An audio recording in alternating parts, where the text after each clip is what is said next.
మహేశ్వర మంచి పని చేశాడు, ముందే అక్కడ ఉన్నా నిలబడి.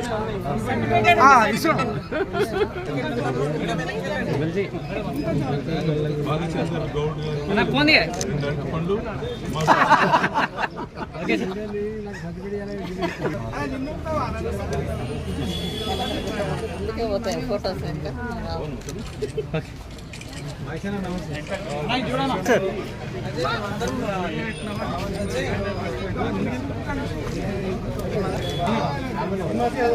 చూడండి ఒకసారి.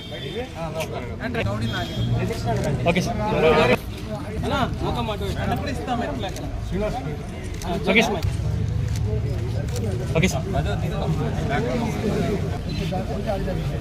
కొంచెం ఎడ అన్న ఆగండి. Okay okay sir. Mukesh Mukesh okay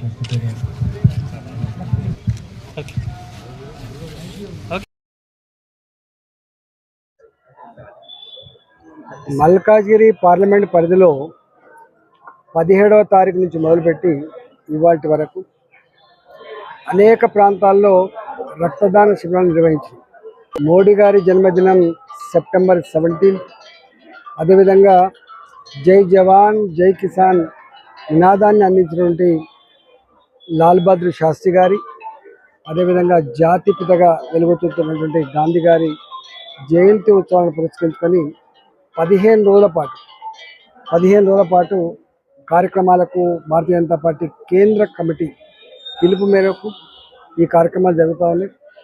వందల సంఖ్యలో నేను ఎల్బీనగర్ పోతే ఒకే దగ్గర 270 మంది రక్తదానం చేశారు. పెద్ద ఎత్తున రక్తదానం అన్ని దానాల కంటే మిన్నా అని ఏదైతే ఉందో, ఇవాళ తలసీమియా, సికిల్ సెల్స్ డిసీజ్తో బాధపడే వాళ్ళకు, రక్తహీనతతో బాధపడే వాళ్ళకు, ఇవాళ యాక్సిడెంటల్లో రక్తం దొరకక ఇవాళ ప్రాణం పోతున్నటువంటి వాళ్ళకి పెద్ద ఎత్తున లక్షల యూనిట్ తెలంగాణ రాష్ట్రంలో జమ చేసి అందించాలనే సంకల్పంలో భాగంగా ఈ కార్యక్రమాన్ని చేస్తూ ఉన్నాం.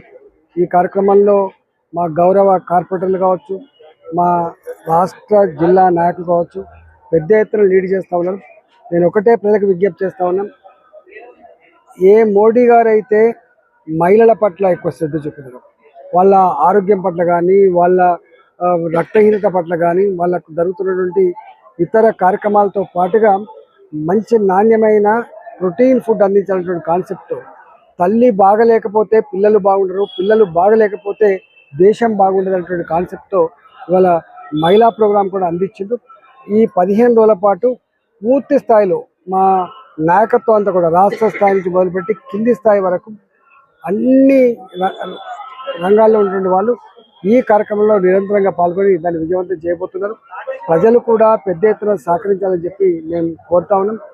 ఈ 3-4 రోజులుగా చూస్తూ ఉన్నాం, పెద్ద ఎత్తున హైదరాబాద్లో వర్షాలు పడి ఇవాళ ఇళ్లకు నీళ్ళు వచ్చి మొత్తం వాళ్ళకు సంబంధించిన సామాన్యంగా కొట్టుకుపోయినాయి. 2 రోజుల పాటు 3 రోజుల పాటు ఇళ్లకి వెళ్ళి బయటికి వెళ్ళే పరిస్థితి ఉన్నది. నిన్ననే ప్రభుత్వానికి విజ్ఞప్తి చేసినాం, తాత్సారం చేయకుండా, పైసల ముఖం చూడకుండా అలాంటి నష్టపోయిన పేదలందరూ కూడా ఆర్థిక సాయం అందించమని చెప్పి కోరడం. రెండవది, ఇవాళ యాక్చువల్ అసెస్మెంట్ 40 ఏళ్ళుగా 50 ఏళ్ళుగా ఏ విధ్వంసమై జరిగిందో, న్యాచురల్ వాగులన్నీ కూడా ధ్వంసం చేయబడ్డాయో, న్యాచురల్గా ఉండే కుంటలన్నీ కూడా ఆక్యుపై కాబడ్డాయో, దానివల్ల ఉత్పన్నమైన పరిస్థితి ఏందో మనకు అర్థమైంది. కాబట్టి ఇప్పటికైనా హైదరాబాద్ను పూర్తి స్థాయిలో అసెస్మెంట్ చేసుకొని ఎక్కడెక్కడ వాటర్ లాగింగ్ ఉంది, ఎక్కడెక్కడ నాళాలు పొంగుతూ ఉన్నాయి, ఎక్కడెక్కడ నాళాల కెపాసిటీ లేకుండా ఉంది, అవన్నీ కూడా అసెస్ చేసుకొని ఇలా స్ట్రాటజిక్ నాలా డెవలప్మెంట్ ప్రోగ్రామ్ ఇంతకుముందు ఏదైతే ఇంప్లిమెంట్ చేసిందో ఏ పేరు పెడుతుందో తెలియదు, కానీ దీనికి పూర్తి స్థాయిలో అడ్రస్ చేయాల్సి ఎక్కడ ఉందని చెప్పి నేను ప్రభుత్వాన్ని డిమాండ్ చేస్తా ఉన్నాను. రెండవ డిమాండ్ ఏంటంటే, ఇవాళ సిమెంట్ రోడ్లు మినహాయిస్తే డాంబర్ రోడ్లు అన్నీ కూడా మునిగిపోవడమే కాకుండా మొత్తం గుంతలు పడ్డాయి. ఇవాళ కార్లు పోవాలంటే నరకం. 10 నిమిషాల్లో చేరేటువంటి జర్నీ గంటన్నర కూడా అయ్యే ఆస్కారం ఉంది. కాబట్టి యుద్ధ ప్రాతిపదిక పైన రోడ్లన్నీ కూడా మరమ్మతు చేయాలని చెప్పి నేను డిమాండ్ చేస్తా ఉన్నాం. మూడవది, ఎక్కడెక్కడైతే ఇళ్లకు నీళ్ళు వచ్చి కాలనీలన్నీ మునిగిపోయి మొత్తం గోడలన్నీ కూడా పచ్చిగా అయిపోయి ఫంగస్ ఏర్పడి రేపు అనారోగ్య సమస్య వచ్చే ఆస్కారం ఉందో అలాంటి జాగాలలో ప్రభుత్వమే ఇలా హెల్త్ క్యాంపులు నిర్వహించి ప్రికాషనరీ మెజర్స్ అని కూడా తీసుకోవాలని చెప్పి నేను డిమాండ్ చేస్తా ఉన్నా.